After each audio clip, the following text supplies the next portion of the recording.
Welcome to another broadcast of Philosophic Perspectives on the ArtistFirst Radio Network.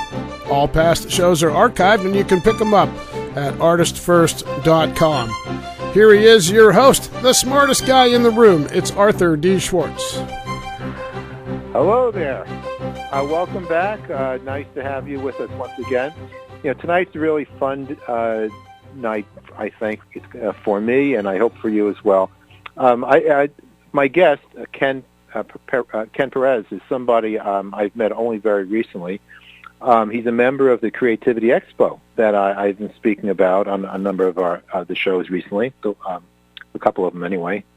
And his work is, as soon as I looked at it, and as soon as we kind of touched base, I realized that he and I, are interested in various similar themes. Basically, I would say, the nature of reality is so much more complex than any single ideology or any belief system or any single perspective can actually, with any kind of confidence, exemplify. And so there's a kind of multi-perspectives or multi-dimensionality, a sense of some duality. We're struggling between opposites and where truth comes from that, and this is a whole kind of a dialectical process.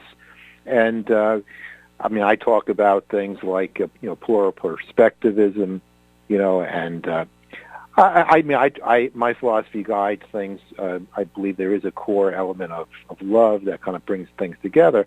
All these themes, I think, Ken also in his own way expresses, and his work is very different, than mine. He's an artist, and during the course of today's show, I'm going to suggest to Ken that he feel free to point to his artwork online, and I'll have Ken actually give you the actual links for that. I have that here, but I'll let him do that at the right time.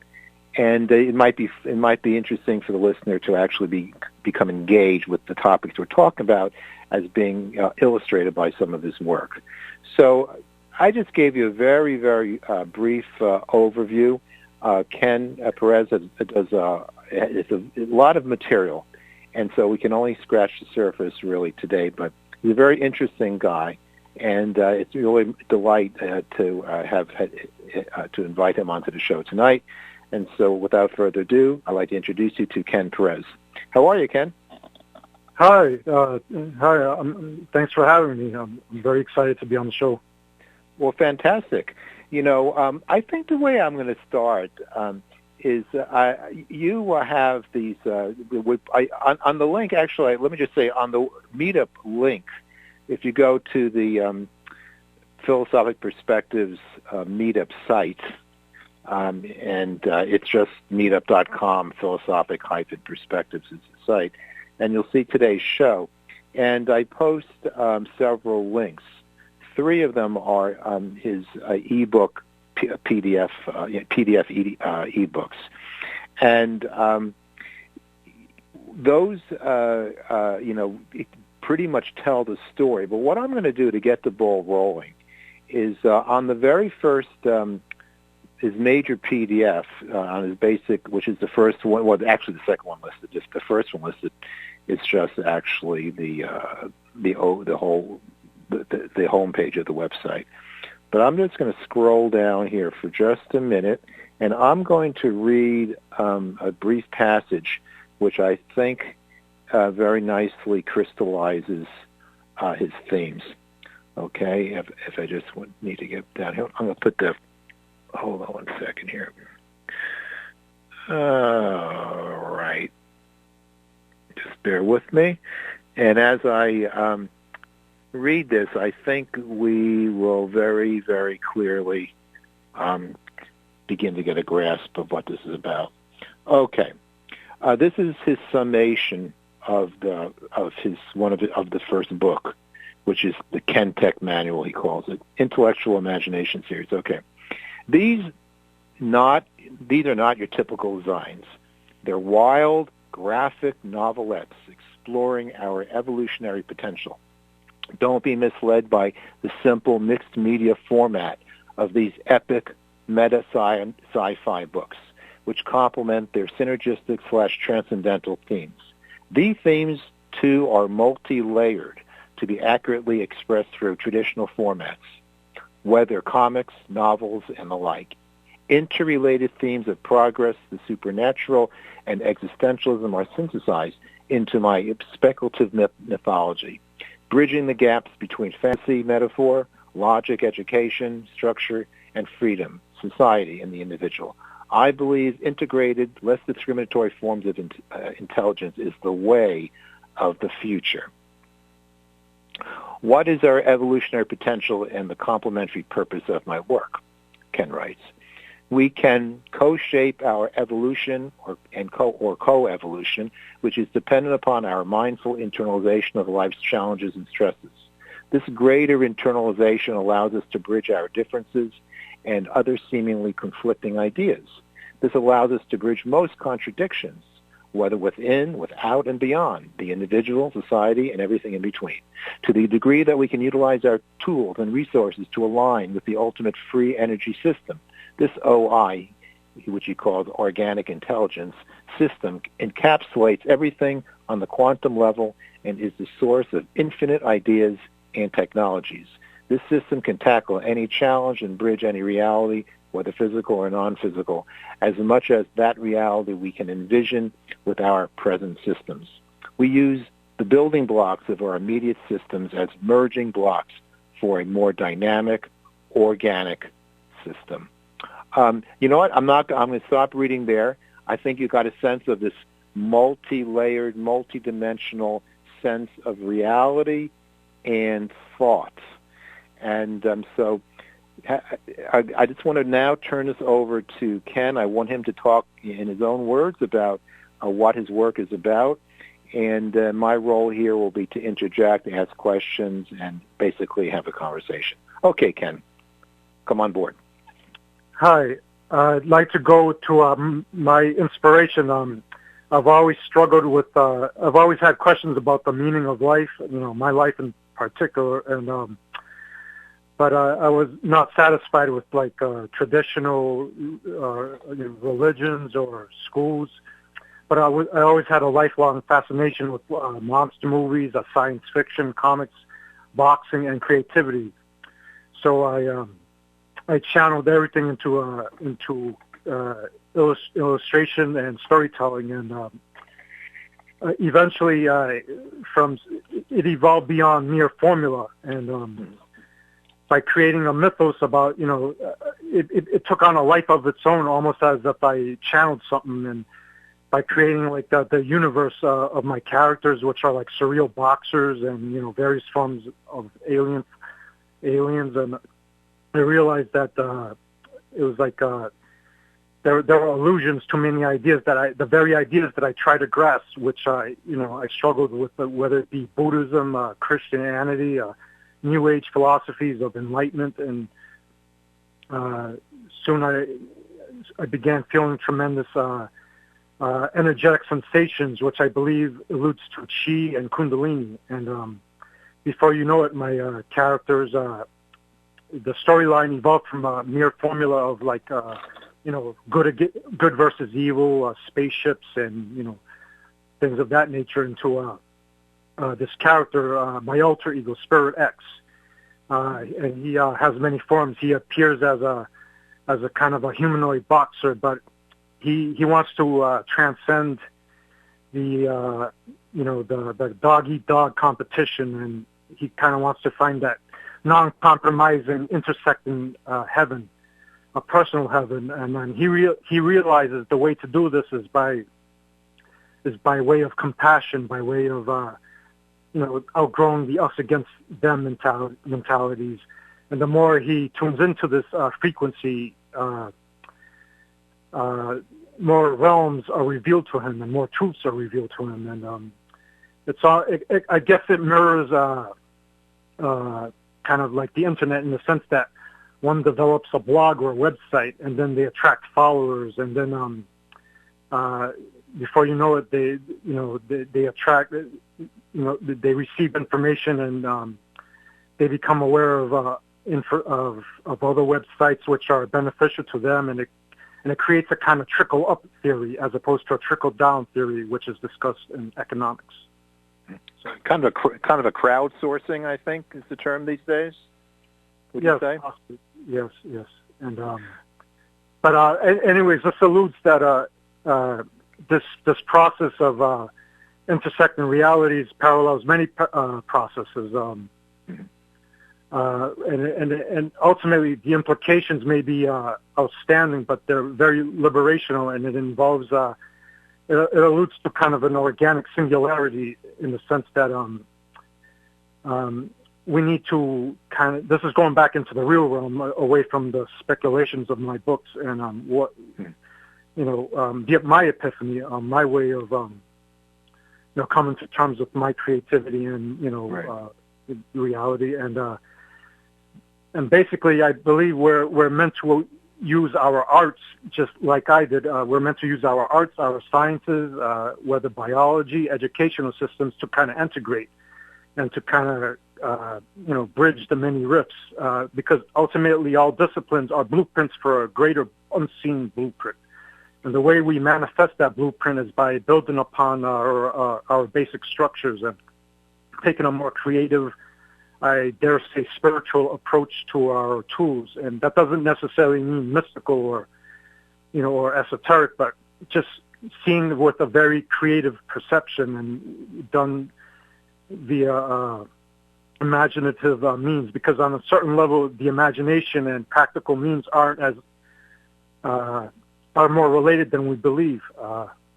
So, I mean, problem solving, basic problem, to shift gears a little, problem solving, even mathematicians, I imagine they have to go out of the box, and even with their practical ways, they apply innovative approaches. And I believe we just have to acknowledge that the majority, they say that we use less than 10% of our brains, but I believe that untapped 90% is mostly the imagination.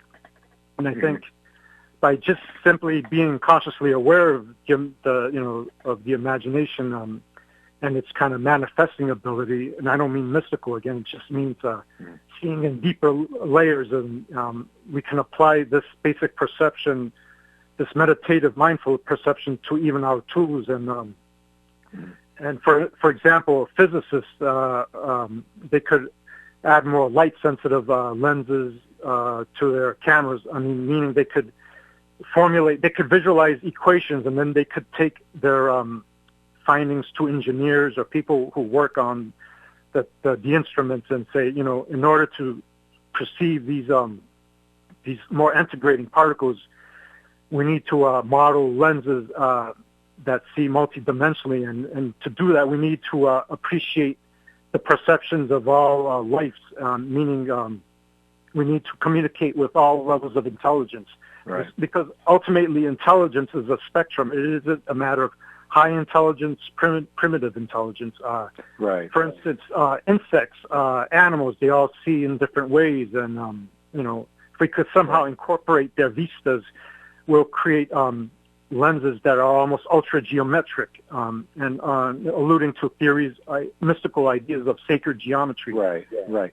So Ken, you thought this is, of course, the challenge of knowledge. When you talk about using all the multiple disciplines and finding the truths and that transcend any one of them. And so, of course, in the universities, we have disciplines, and then we have multidiscipline studies.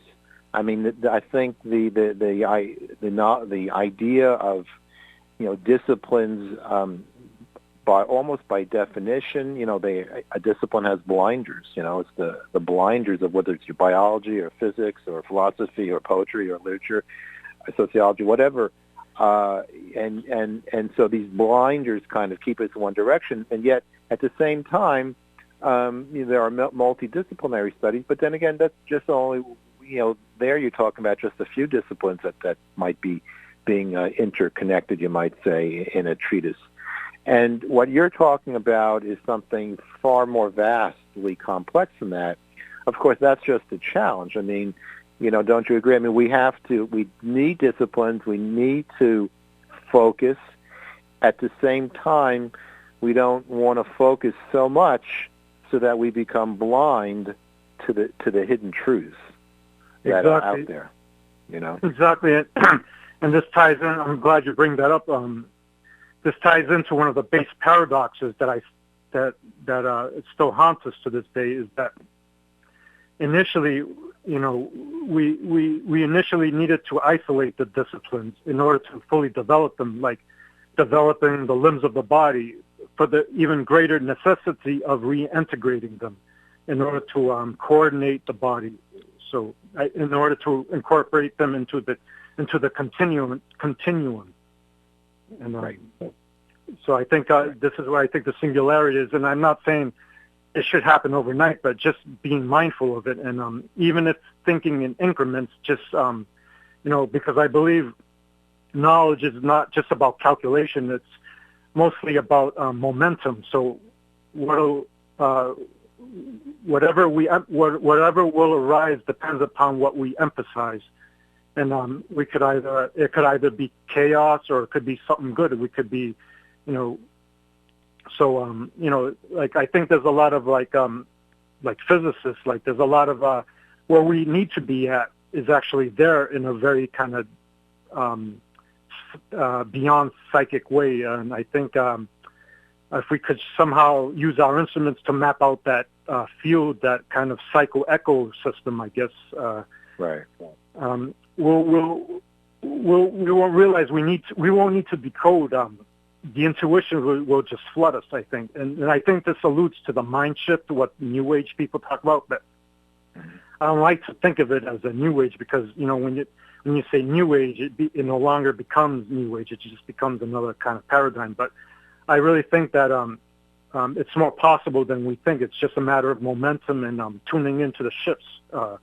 And the ships are very, identifying the ships. We're in a very fluid reality, and it's no different than navigating the ocean. We just need to see how, right. certain undercurrents coalesce. So. Right. Well, there's, I think you're looking at the world of possibility and of reality, and of possible reality, and how to navigate that when we're, the state of human intelligence, human consciousness is, only what it is. I want to ask you something. You mentioned about a little back before, and I know you. I know you're also a boxer, and you actually, it was interesting when you put together the words, spirituality, Buddhism, and so forth, and different physics, and then you throw in boxing. And I know that you, Rod, I think you've mentioned, I think I've seen on your website that you're also a boxer. Excuse me. And I find that really interesting. I mean, I know that the point of the matter is, for you, boxing is not violent. I know that. But it's a very interesting concept to symbolically use boxing. I totally understand it. I mean, I think that's dialectic. I mean, it's a struggle that goes on, and so boxing is. I think that's the way you're looking at it. But you actually are a boxer, correct? I practice the discipline, but again, I take a creative. I don't fight people, but I have experience, but I have a creative version of boxing called paradoxing. Yeah, so I would like you to talk about that because I think it's really interesting, the idea of, because I think tell me if I'm correct. I mean, this paraboxing is kind of oppositional forces that contribute to greater truth. Is that fair to say? Yes, exactly, and that's many. Because of boxing.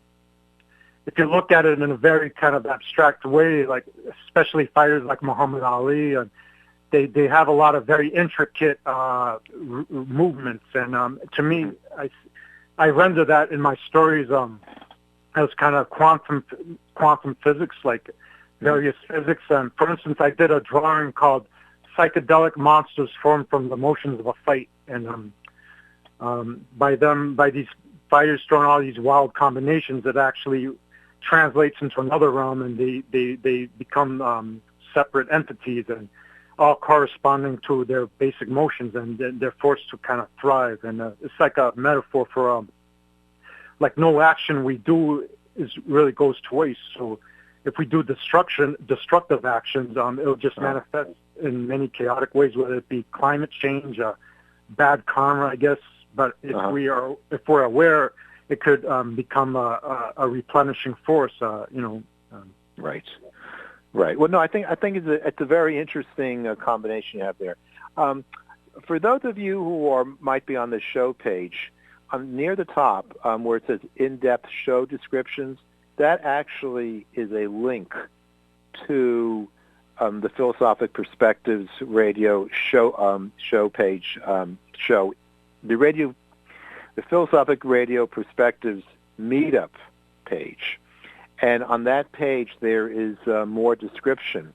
And so those of you who are on the show page, you might want to click on that link and go to the meetup page. And on the meetup page, in the center of the text, you can see the links that I've created. The first one is just basically the home page. But when I say Ken Perez's principal philosophical work may be found in the following PDF ebooks, and there are 3 links.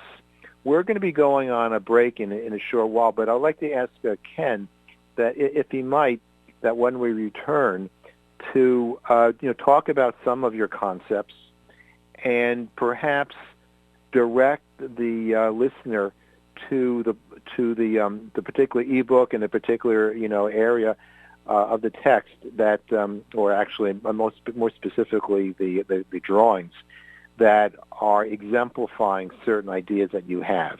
And as a matter of fact, I think you'd be better at it. By the way, are you on the Ken? Are you on the meetup page by any chance? I'm on my website. Yeah, if you know how to get to my to the meetup page, where I posted the description. Yes, I'll go right. So on that we can have the links, and so you can look at those links and explain to the readers exactly what the differences are. There are 3 basic books that we're linking to, correct? Yes, the Infinite Ken, the Ken Tech Manual, and the Guide to Superhumanism. I know which one. Yeah, exactly. Those 3, and so when we come back, you might, and we don't have to be. Well, I'm just, this is an ongoing process. This is live radio, so we're doing this as we go along.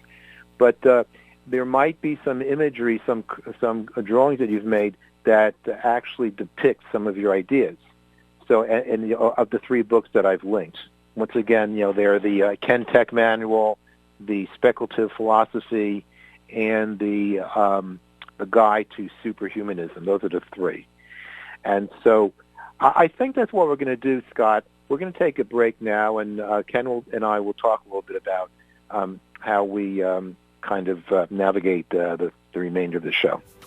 So we'll be back shortly. Stay tuned.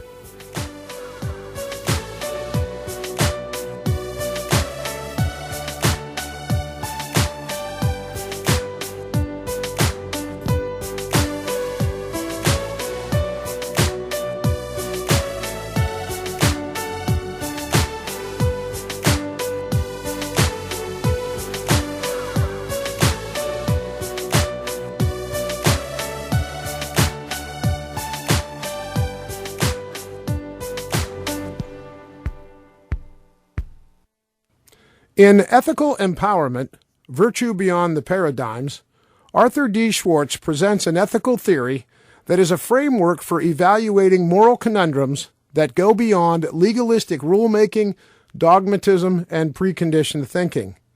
The book is as much an ethical framework for unconventional ideas as it is for staying with convention. Ethical Empowerment is a manifesto of non-doctrinaire perspective. Ultimately, the hypnotic thinking of ideology and dogmatism can only be overcome by returning to the true source and essence of morality, which is nothing less than universal love. Discover how the philosophically liberating approach of the ethical empowerment can be applied to the range of ethical, social, and political controversy. Read about a plan to eliminate all political parties. Entertain the possibility of an overhaul of the patent system and its replacement with a system that rewards inventors while eliminating monopolistic control of patents and technological suppression. Many other transformative ideas are discussed in the book, including issues related to the monetary system, real estate, scientific paradigms, and a rational approach to conspiracy theory.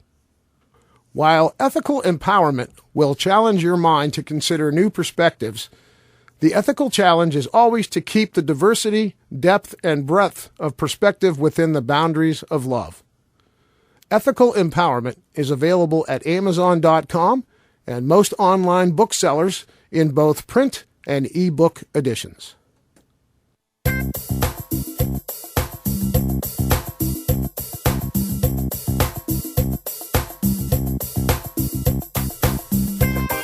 Thanks for tuning in to Philosophic Perspectives on the ArtistFirst Radio Network.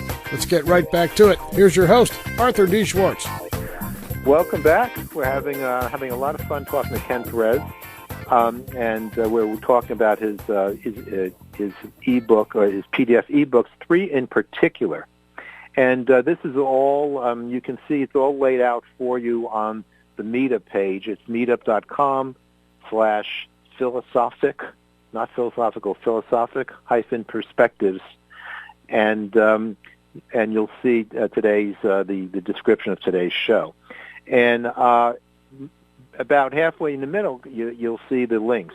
Underneath where it says Ken Perez's principal philosophical work may be found in the following PDF ebooks. So during the break, Ken and I were talking about a unique style he has for his drawings. And I'd like him to now engage with us what those drawings are, and of course some of the meaning and the reflectiveness it has about his overall philosophy.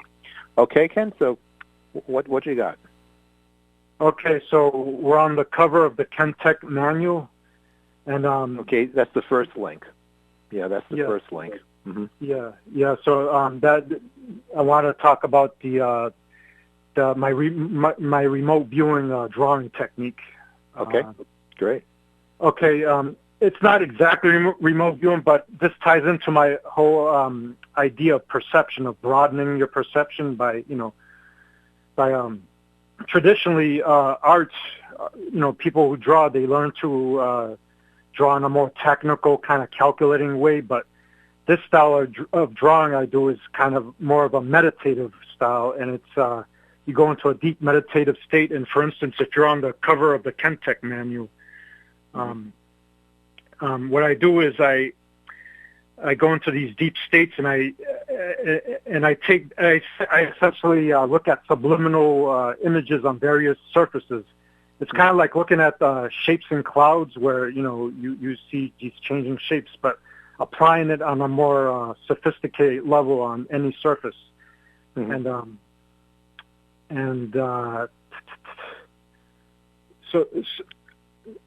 So it becomes holographic, and I believe this dynamic, when you get into the state, you see all these forms, and I believe this dynamic alludes to possibly hallucination and even to some paranormal sightings.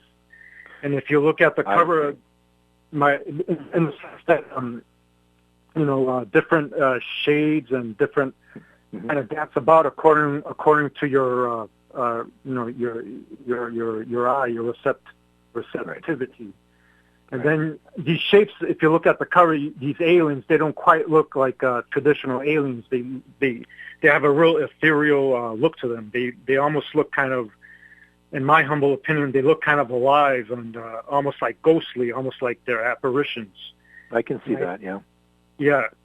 And I think many sightings, because I'm really into the paranormal, and we could get more into that later in the show, possibly how it relates to our kind of perception. But I believe phenomena, some of it are manifestations of our inability to kind of to tune into kind of higher stimuluses. in the sense that, in our 3D senses, we see shapes, familiar shapes like, animals, square shapes, but higher phenomena, which is organic and kind of in a state of flux, manifests itself in all these weird, abstract, surreal ways, which people see in kind of drug, like if they take drugs, psychedelic drugs. Mm-hmm. And I think the same dynamic occurs on a paraphysical way, and I think on these various organic forms, which these particles or maybe aspects of our thoughts just coalesce into this kind of dynamic environment and form into these like apparitions that are, that temporarily, thrive in our atmosphere.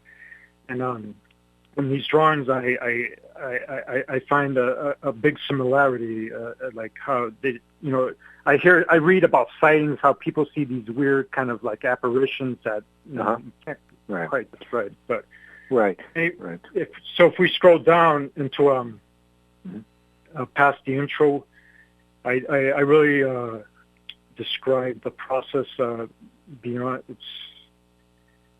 It's called the first series of pictures. It's called the art gallery, and you see these various.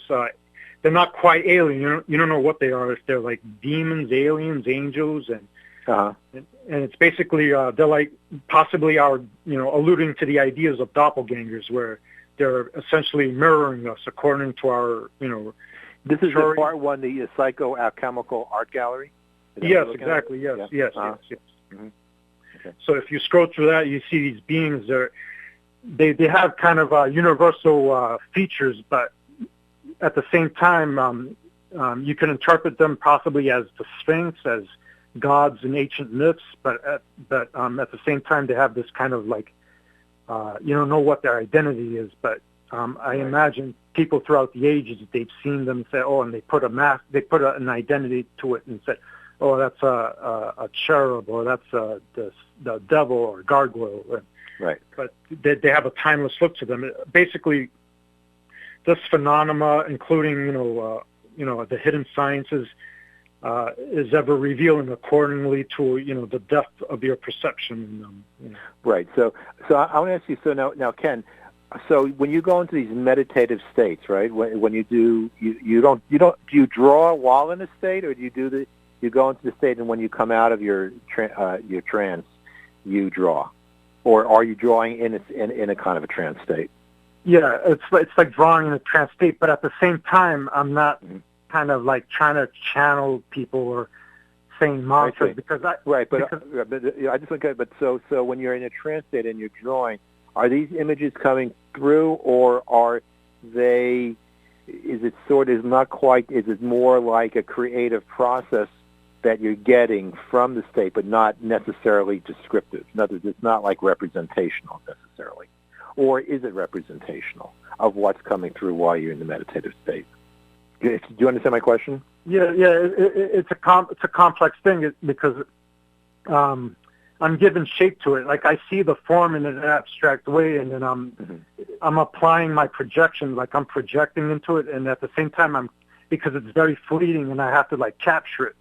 And it's almost like a holographic puzzle, assembling pieces in a holographic puzzle, and you have to have the right focus, it's almost like being a computer, and you have to like touch it, and then you get an image, and then literally it will change by the moment. Right, because I think to me, if I can just tell you what I think, and I think you might well agree, is what you're saying is that when you go into these states, you feel that what's coming through might be pieces or fragments or something. They could be somewhat distorted because of there's multi-dimensional aspects to it, and so therefore you're getting aspects. And so almost like when I'm looking at this one right now, the first one, and you have all this kind of, whether it's water or smoke or fibers, so that all could be relevant, like almost like static. And I mean by static, what I mean to say is as static would distort an image. So this image is being distorted because it's coming through maybe a multiplicity of dimensionality. Is that fair to say? Yes, exactly. Yeah, right. And I believe you could see how this ties into the paradox of tuning into higher levels and frequencies.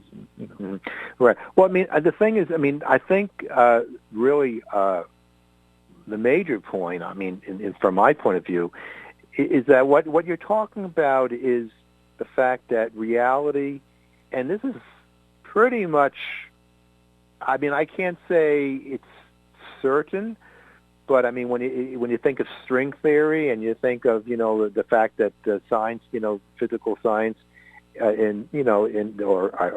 should say theoretical physics, I think most theoretical physicists do believe in multi-dimensionality, whether it's as many as a string theory. I think they say it's 11 or something like that. But dimensions seem to be, in addition to the 4, when you include time, seem to be accepted. And so if that's the case, it almost seems, what you're saying is very, very likely that you and I and every object, it has a permutation, you might say, in different dimensionalities.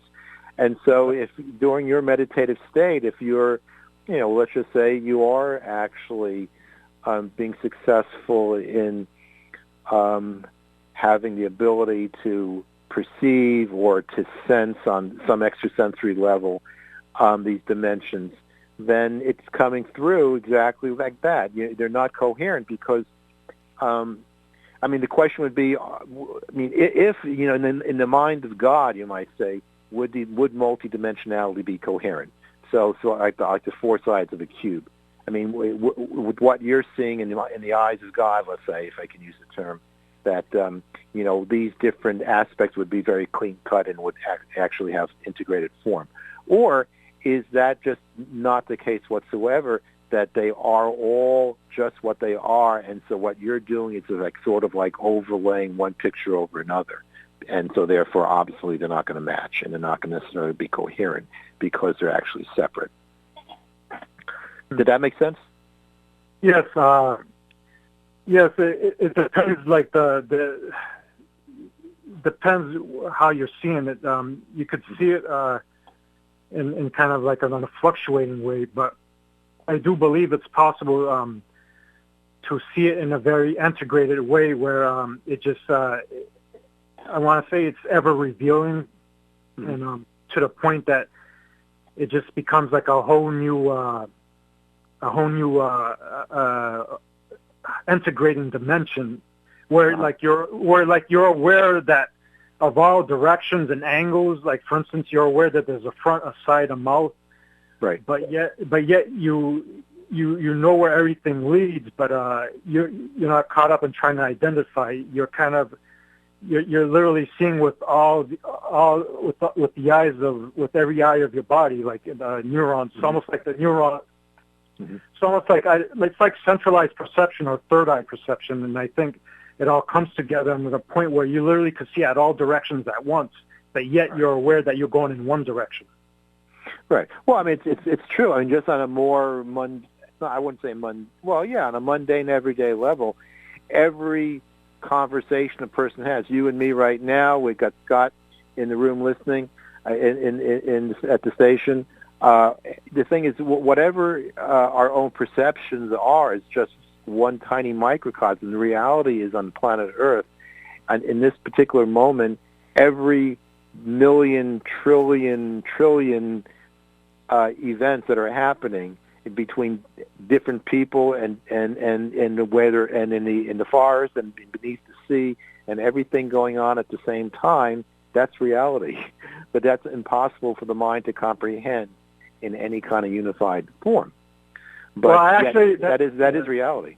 Yeah, go ahead. Sure.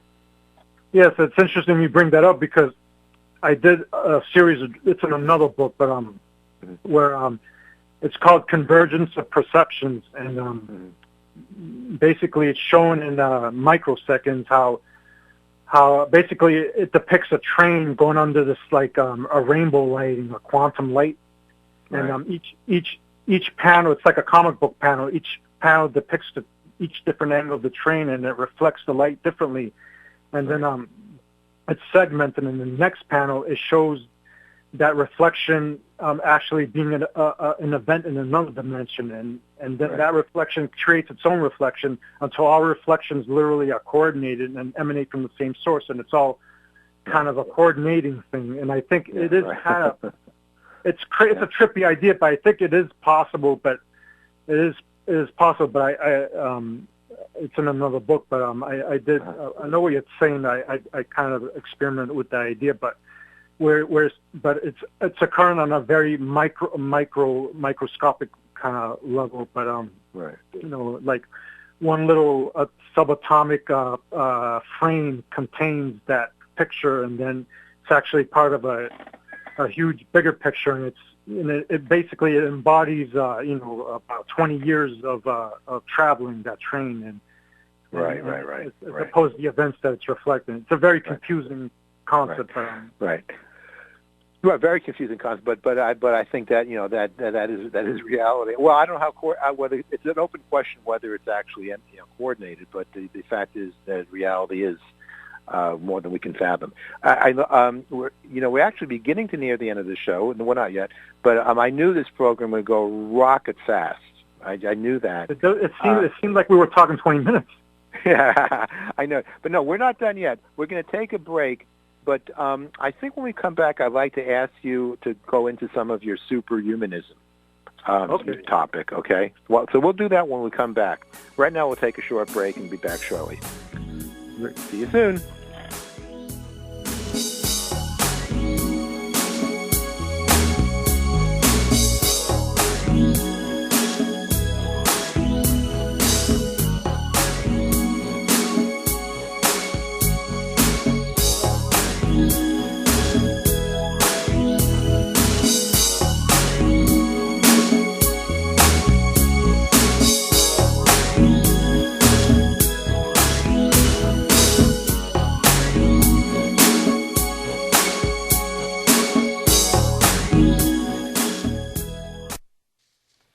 This is Arthur D. Schwartz. You know, beliefs and disbeliefs can be very powerful. Much like philosophy, hypnotism is concerned with belief. Hypnotherapy, a practical application of hypnotism, may largely be described as the practice of removing false beliefs that form mental blocks to success, to happiness, and to well-being. In my hypnotherapy and philosophical counseling practice, I combine my work in philosophy with hypnotism in order to clear mental blockages that can occur on both conscious and subconscious levels. A mental block may be conscious or subconscious and can be expressed, for example, in the form of anxiety, low self-esteem or low motivation, bad habits, tobacco habits, weight gain, low performance, and much more. If you are interested in using hypnosis and the power of the mind to overcome mental blocks and barriers that have emerged in your life, please feel free to give me a call at 617-964-4800 or visit www.integralhypnosis.com. That's INTEGRAL,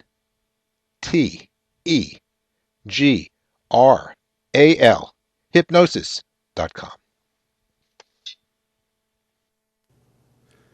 Are you a person who enjoys intellectual social interaction and finds digging deeper into the nature of things, from big issues to everyday life, an important part of the pleasure of life? Social Philosophizers is a Boston area social club for those who desire intellectual socializing. It's a club for both singles and non-singles, and for anyone who finds intellectually mingling to be the best form of social mingling. The club offers a variety of interesting venues such as philosophical get-togethers in private venues, book discussions concerning literature and philosophy, topical discussions over brunch or dinner, guest speakers, theater, after-work mixers, even long philosophical ruminations along nature trails or city streets, and more. If you live in the greater Boston area or occasionally spend time in the area, you can choose a cost-effective membership level that's right for you. Basic membership is free. Find the link on Arthur's Philosophical Perspectives show page at ArtistFirst.com or just search socialphilosophizers.com. We hope you'll join Social Philosophizers today. That's socialphilosophizers.com.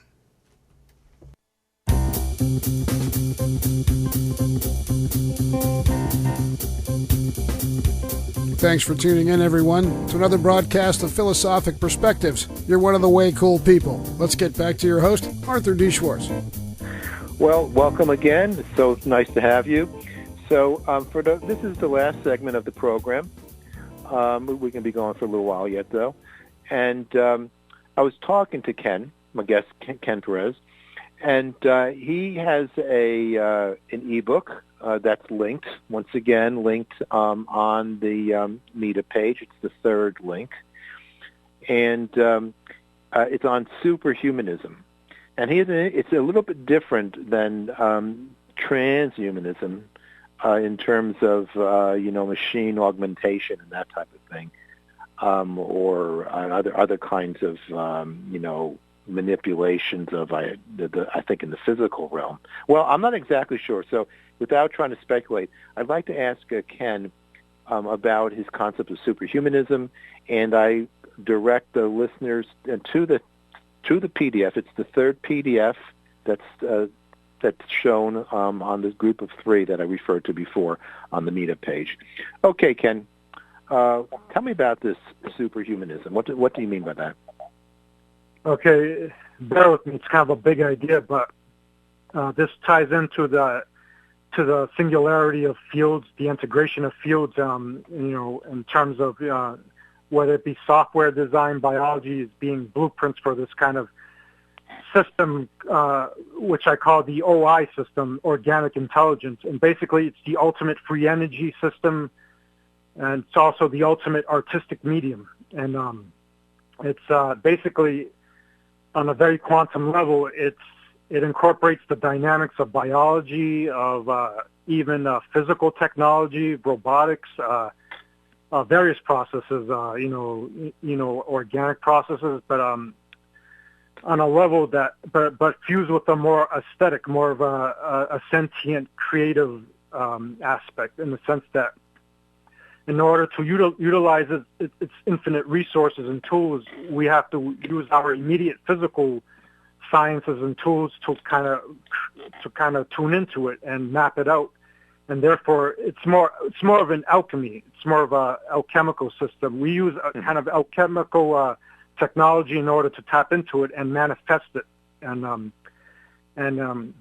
basically, it's I would describe it as a cumulative consciousness, and it's kind of it serves many, like, for instance, if you visualize it, it's literally like the ideal reality, and but in order to travel to it, of course you need cars. It's no different than transportation system here, but only on an ethereal level. And so I think of it as an elaborate theme park where you have roller coasters, you have shuttle buses that take you to the roller coasters, you have planes that take you to the beach. But in this case, you manifest its fluctuations, and you might, to do that, you have to get into special bodies, which are like, I guess, I don't know if I'm using the word correctly, but avatars, like specially designed bodies in order to go into that realm. Okay. And, they're like special bodies on, you go, and basically it's whatever you can imagine comes true, but it's like interactive. It's beyond virtual reality, and it's literally you're merging with art. You're manifesting all your desires. This might tie into Plato's theory of forms, I believe, where everything has an ideal form. Right. But this system is training us. It's indirectly communicating to us. My story to advance our. Oh, I see. Yes, yes. It's given us clues. It's trying to inspire us through our many endeavors to kind of like create a more efficient bridge to it. And So I see. So your OI, your organic intelligence, and which is the basis for what you're calling superhumanism, correct? Yeah. So I think you mean it very much unlike transhumanism, like you said. I think you mean it in a very philosophical sense. If I hear you, because when you say, well, you're tying into Plato's forms, I'm not sure if you really want to say that personally, but I mean I would digress. The point is, you're looking at it philosophically. Now, I would compare this more to Nietzsche. So Nietzsche talked about he talked. I mean, it's been falsely translated as the Superman. George Bernard Shaw referred to it as a Superman in one of his plays, A Man and the Superman. But really, it's been more correctly, the German is the Übermensch. And in the English translation, I think that is closer to the Übermensch, is the Overman. And what Nietzsche was talking about is, I mean, you might want to read the book, his classic book, Thus Spoke Zarathustra, and because that's really probably where he talks about the Übermensch most, and because it transcends basically the values of the culture. It transcends any, let's say, dependency on a god or a theology. It transcends, limiting moral rules. Now, Nietzsche doesn't do a very good job, in my view, of giving something to actually replace that, or giving something that can ground the Übermensch in greatness. I mean, I try to do that in my book, actually. But I think you agree with me that your superhumanism is really a philosophical man? In a certain sense. Well, I mean, it's driven by a certain, like, what you've written about. It's more of an ethic. It's not so much like to be great or to be in the conquering sense, but more kind of right. No, not conquering, but greatness in its truest sense. Yeah. It's like uncompromising. It's just like really. It's like expressing yourself in the most non-compromising way, because you're not fighting so much. You're kind of you're reshaping. Paradoxically, as you're reshaping, you're liberating and you're inspiring, and nothing becomes irrelevant, and you develop a more grounded, clairvoyant perception, in the sense that. Not psychic, but in the sense that you see how all things relate on whether indirectly, directly, or on a subtle level, and you see that there's no corrosive, there's no impurities, there's just right. It's like alchemical. It's just like everything could be a cataclysm, and it could. It's like I mean, to digress. Alchemical, intellectually alchemical, right? Yeah. That's a better way of saying it. Right. It's all fusing into one, like thoughts and all kinds of, because essentially everything is some kind of everything is trying to communicate. Every process, I think, is some kind of weird form of communication. Where even if it's photosynthesis or even the wind blowing across the trees, I feel like there's some weird constant signals. And the more we broaden our views, the more indirect clues we'll find within the obvious clues, and then before you know it, everything becomes interchangeable magnetic puzzle. Right. I'm sorry. Go ahead. I'm sorry. So everything becomes like a puzzle, and like literally, like you don't have to like look where to start, but I think people focus too much on like there aren't enough resources. Where do we start? Everything has been exhausted. You see that. We may be aware of everything, but we have yet to see everything in its ever deepening totality. And in order to do that, you need to be malleable, and that's how you tap into more organic processes that are just beyond calculation. And if anything, it enables you to calculate in a greater way beyond the the more incremental calculation. Right, and, right.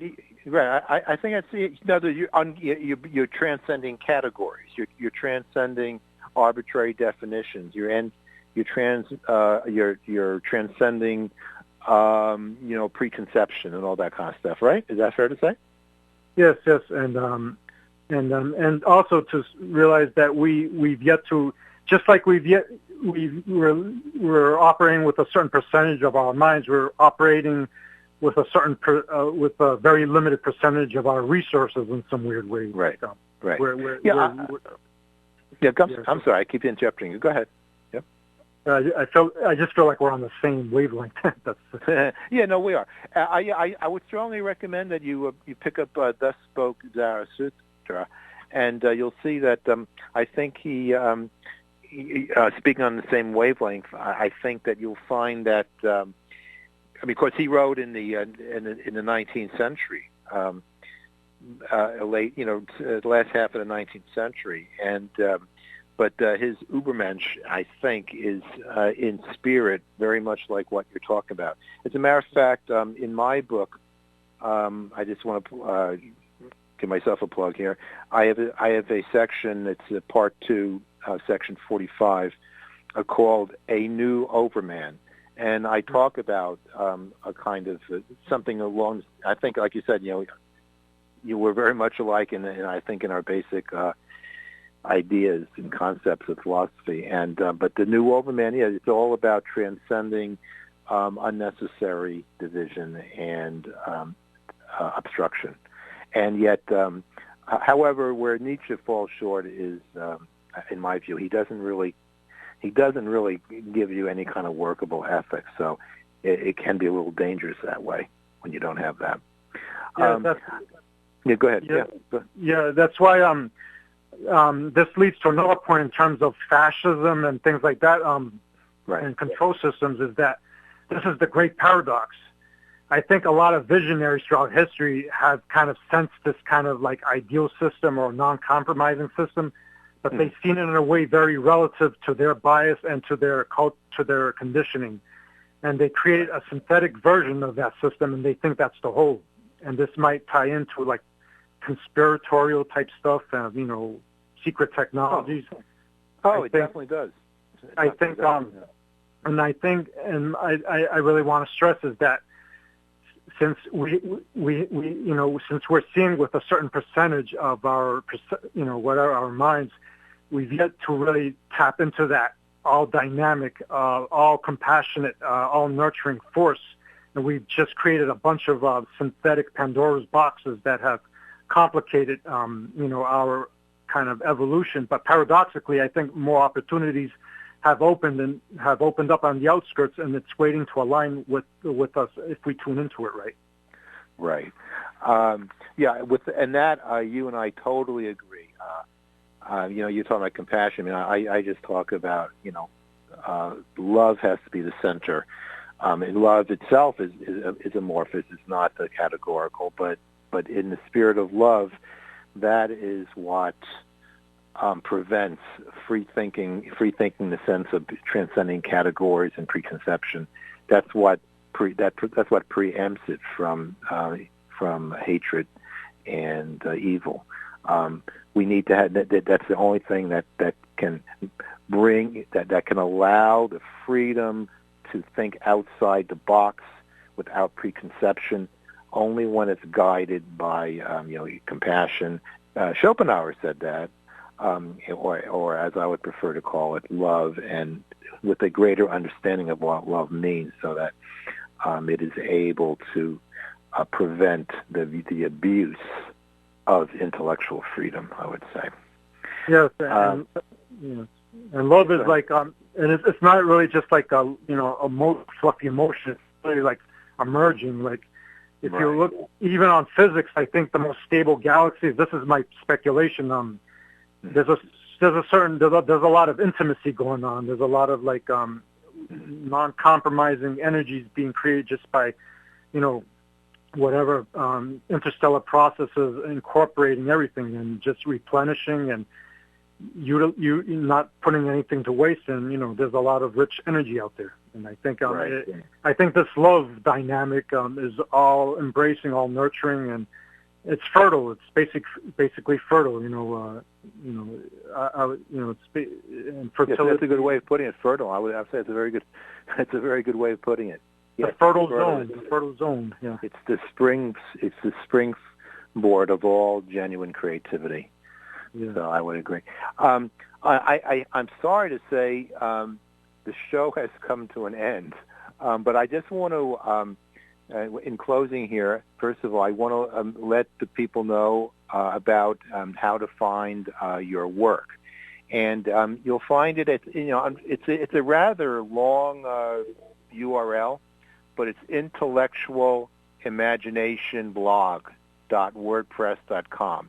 It's really easier if you just go to the Meetup page, meetup.com/philosophic perspectives, or go to the show page and click on upcoming events. You'll see my description of Ken's work in today's show, and those links are clearly stated. Yes, and the homepage and the 3 books we were talking about, it's all there.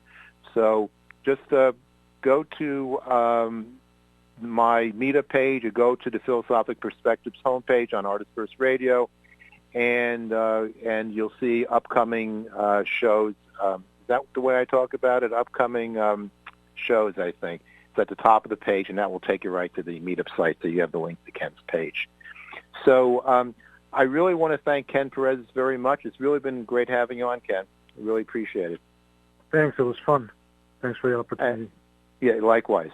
Well, for links to my book, Ethical Empowerment, my philosophical counseling and hypnotherapy practice, and the Social Philosophizers Club, please visit arthurdschwartz.com. And so this is Arthur D. Schwartz reminding you to live well and think deeply. Until next time, good night, everybody.